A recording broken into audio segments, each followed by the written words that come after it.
Welcome to the Small Business Heroes podcast, where small business owners tell their story so we can learn from their experience. My name is Tony Radford. I hope you enjoy this episode. Hello, everybody, and welcome to another episode of the Small Business Heroes podcast. Today, my guest is Cori Josias. How are you, Cori? I'm great, thank you. And I love the fact that I'm being called a hero.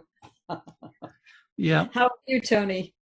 I'm good, actually, enjoying the beautiful English weather. And probably like most people, I'm complaining about the heat, and tomorrow I'll be complaining about the rain. So that's the way it goes. I kind of think that people that run small businesses, and they are kind of heroes, really, because many of them don't have the support structures that people working in corporations would have, like an HR department, for example, or a salary, all these kinds of things. So, and people like that, they kind of, when I say people like that, I mean small business owners, freelancers, micro business owners. In the UK, at least, they absolutely keep a very large part of the economy going, you know? Right. Yeah. So, I really got really preachy there for a second. Anyway, Cori, can you tell us about your business? Sure. It's funny when you mention about big corporations. I have linked arms with a brand called Arbonne, which is a 40-year-old health and beauty brand, which does everything from skincare to makeup to nutrition, all with a very powerful green commitment. So never tested on animals, vegan certified, no toxic chemicals. And actually, very recently, we became a certified B Corporation, which is super interesting. Now, it might seem like a big number, but there are only about 32,000 corporations in the world that have B Corp certification. And that's a sort of mark of sustainability and putting people on the planet above profits. So B corporations are classified as corporations that want to be a force for good. So my role in that is I'm an independent consultant with the brand. So I have my own business, but it's attached to a brand. So a bit like buying a franchise, but without the overheads. Right. And how's it going for you? It's great. I mean, it's a really interesting time, isn't it, for online businesses? This is, we find ourselves in this situation where I think everything's up in the air and people are reevaluating their options. So, it's great. And actually, if you want an accurate, I'd love to give facts. So we always say in our presentation that if you want to know what people in Arbonne earn, we have earnings.arbonne.com, ARBONNE.com. And I think that's really important because not everybody succeeds in the business, but there are people who are doing really well. And that gives you a very clear idea. So I always make a point of saying that when I'm talking to someone. Right. And what is the business model? The business model, as you probably know, it's called social marketing. It goes by various names. Some people call it MLM, some people call it network marketing, but I like to call it social marketing for this reason. We're all about building community and culture. So if I look at the team in Arbonne that I'm directly associated with, we're all about lifting each other up. And we're all about creating community and culture. So social marketing really describes it very well because we create relationships. It's a relationship. Some people even call it relationship marketing. So you're creating relationships with people. And I acknowledge that this is what all businesses aim to do. But we're brand ambassadors. We use the brand. We recommend the brand. And we build teams of people who do the same thing. Right. Yeah, that sounds very positive. How did the lockdown or the current lockdown, how has that impacted you? Because your business, I presume, is quite face-to-face, is it? Actually, my business can be face-to-face, but it can also be online. So just as many other businesses. I mean, I will say I also have a day job 2 days a week for Newham Council as a teacher of the deaf. And that's really important because this is a business model that gives you the opportunity to be involved in a range of things. And we've gone online with that. Arbonne's already online. So the shopping platform is already set up. And in terms of reaching out to people and engaging with people, well, I'm super, super active on Facebook and on LinkedIn, less so on Instagram, but, you know, have a bit of a following there. And you can just as easily create a relationship on Facebook and then say to someone, let's hop on a call. I'd love to hear about you. Because this is not about me. This is how this can help and support someone else's dreams and goals. Right. Okay. That's very good. Sorry, just need to switch off LinkedIn and then come back. Okay. Well, thanks for that. Can you tell us about one of your biggest business challenges and how you overcame it? Well, I mean, I think challenges in business are ongoing, and I think my biggest challenge has always been and will continue to be my own mindset in the face of setbacks. So, and it's funny because that question sounds familiar, but I don't even remember what I wrote at the time. I'm a very spontaneous person, so I think my biggest setback challenge, it's always finding the right people. So I'm really looking for people who are interested in leadership and cultivating their leadership skills. And Arbonne is just a vehicle, do you see? So I use the products and I talk about the products, but I don't go to you and say, hey, Tony, do you want to buy some shaving gel? Although please do, because it's fabulous. But, you know, I'm really about looking for people who have that spark and are willing to do more, to be more, to learn more, to grow into their full potential. And I think for me, that's been a lifelong motivator, which has become more and more of the driving force in what I do. So my biggest challenge is finding those people, the people who really want to be leaders, who want to, you know, do the personal development it takes. Because in my world, to be really successful, you have to have a growth mindset. And I definitely do. So my biggest challenge is finding and attracting those people who really want that.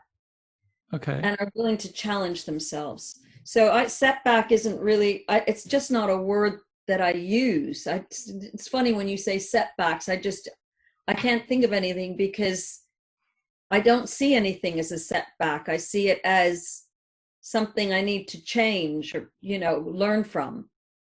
Yeah, I understand. That makes sense. Yeah, 100%. When you say growth mindset, could you just unpack that a little bit more? What does it mean? How does it manifest itself in a person?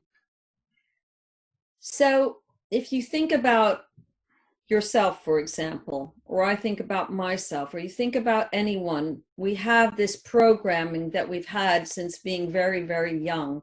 By the way, I'm a coach as well, so I'm very familiar with all of this stuff. So it creates a pathway in our brain where we begin to repeat patterns. And the key is to break away from those patterns. So if you have, for example, a belief that you can't do public speaking. Now, it might surprise you to know that I used to be a professional singer, but I could never speak into a mic on stage. The thought of doing what I'm doing now would have absolutely just terrified me. So growth mindset is being willing to expand the boundaries of what you thought was possible for yourself, and the desire to do what it takes. So whether that's getting coaching, reading personal development books, or watching, listening to podcasts, watching TED Talks. A growth mindset is just someone who wants to be better, just wants to be a better human being, wants to have more integrity, wants to be more focused, wants to be able to identify where they need to grow, just willing. Right. So if I came to you and I said, listen, I need to really get a growth mindset in a nutshell, obviously it's a very short time we have, what would be, say, for example, the first thing that you would say to them? I'd say, what's your biggest challenge? Right. Okay. And you'd focus on that, would you, as a way of helping them to grow? Well, yeah. So if I said to you, what's your biggest challenge? You're either going to tell me about your relationships or your business or your health, probably, right? And then we would say, well, what's going on with that? And then we would start talking, and we take it from there. It sort of builds from there. And,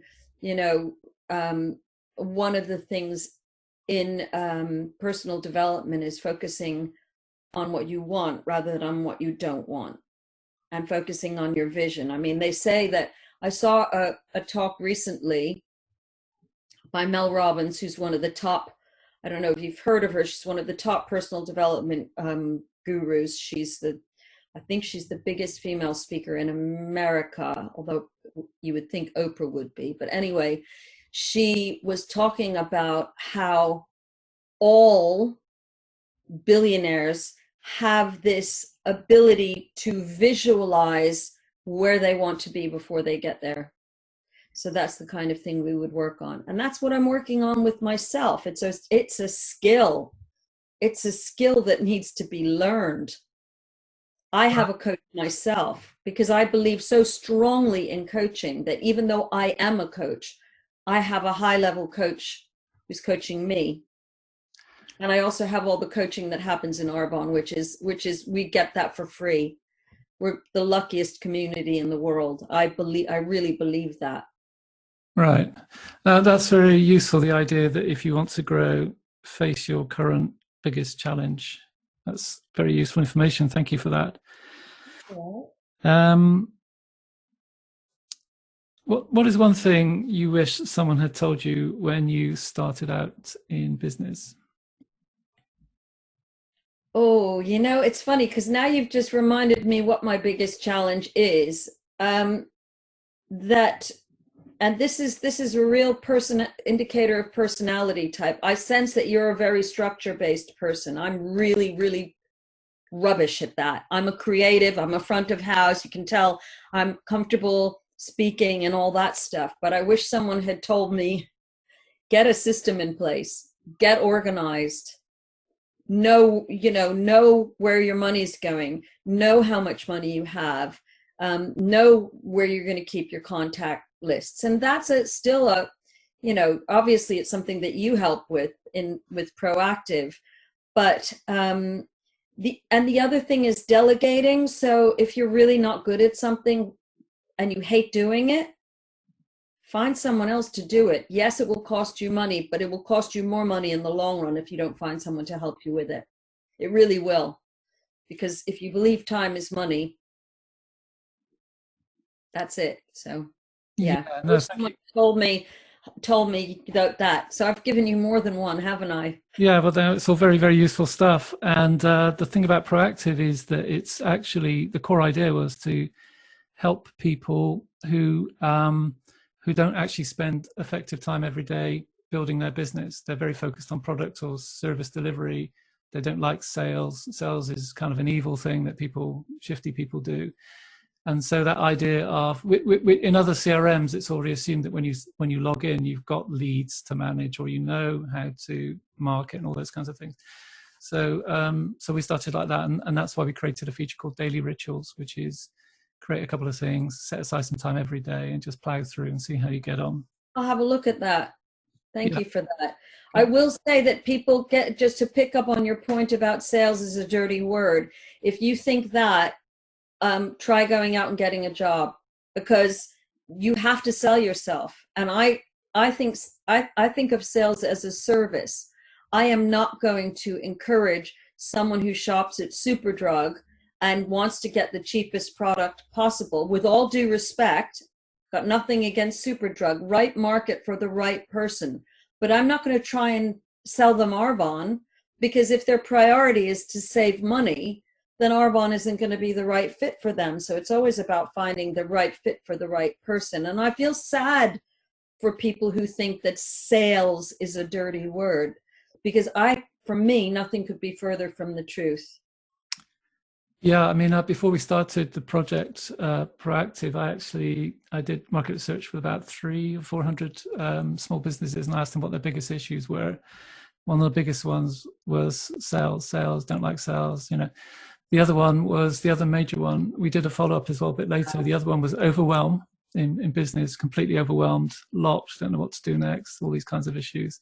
So with Proactiv, we're trying to dig into that and try to help people get focused, get organized, and those kinds of things. Well, by all means, you know, as a coach, I can definitely help with overwhelm as well, for sure. And actually, I'm not a sales coach, but I could probably coach someone around their fear of sales, or definitely point them in the right direction. In addition to what you're offering, there are some very, very good sales trainers out there. And you know, here's the interesting thing. People begrudge the money that they spend on coaching or sales training. I think that's crazy, because why would you start a business without investing money in yourself? There is no personal development book you will read from the top leaders, whether it's John C. Maxwell or Tony Robbins or whoever, where they wouldn't say, you need the biggest investment. Stephen R. Covey, The 7 Habits of Highly Effective People. If you don't invest in yourself, you are your biggest asset. How could you not invest in yourself? That's madness as far as I'm concerned. But you see, I wouldn't have known that 5.5 years ago when I started Arbonne, because I'd never had my own business. Right. Okay. No, thank you. That's very... Now I'm the one who sounds preachy, but I'm really, you know, I feel like I have a little bit of a soapbox here. Absolutely. Yeah, it's definitely. And I want to hear from you as well, because it's very, very interesting for other people, because people listen to these podcasts and they are going to be getting some helpful information from them, you know.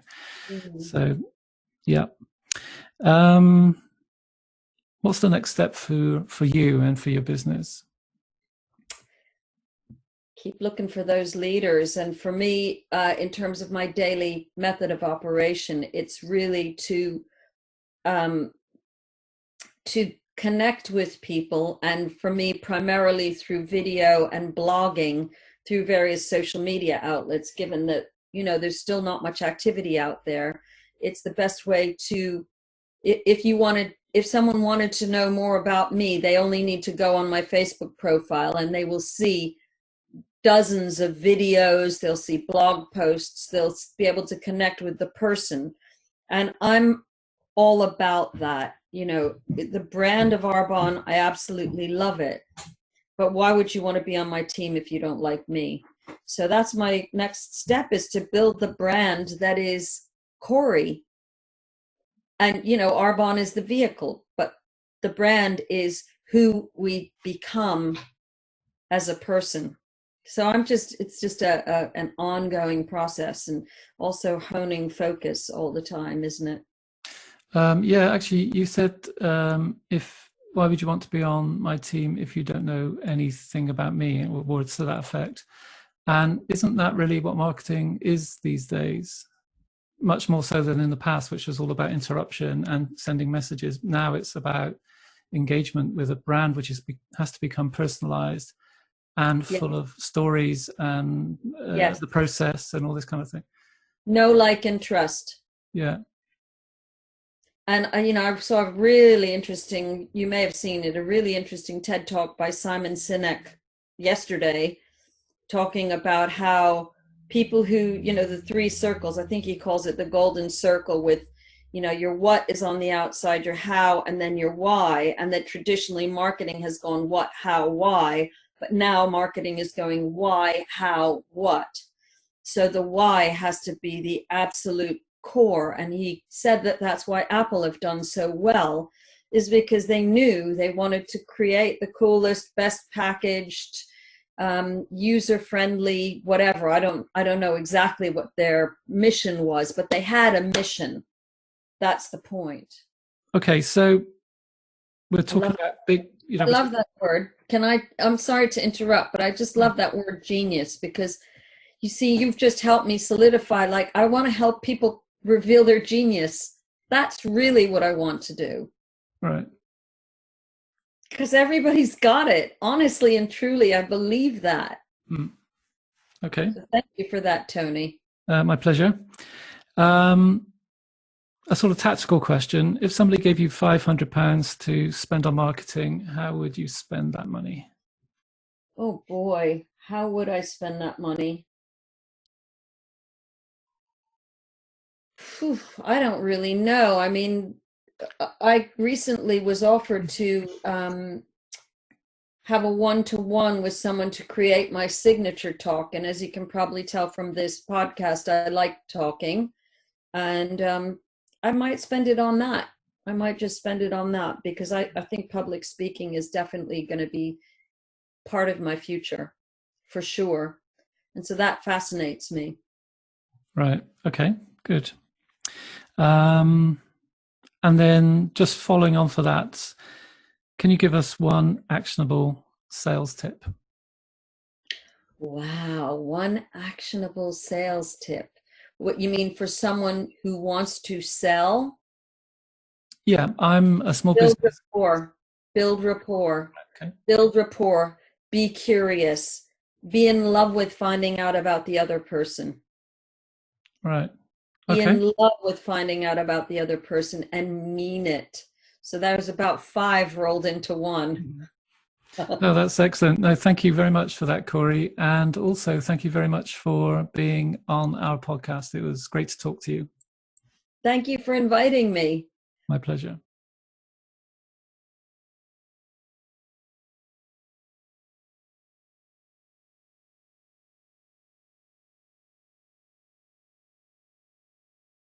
Part of the secret to achieving true success in business is in focusing on the specific things that result in sales and revenue generation. If you are a small business owner or freelancer and you would like to break through overwhelm, gain focus and grow your business, visit myproactivebusiness.com.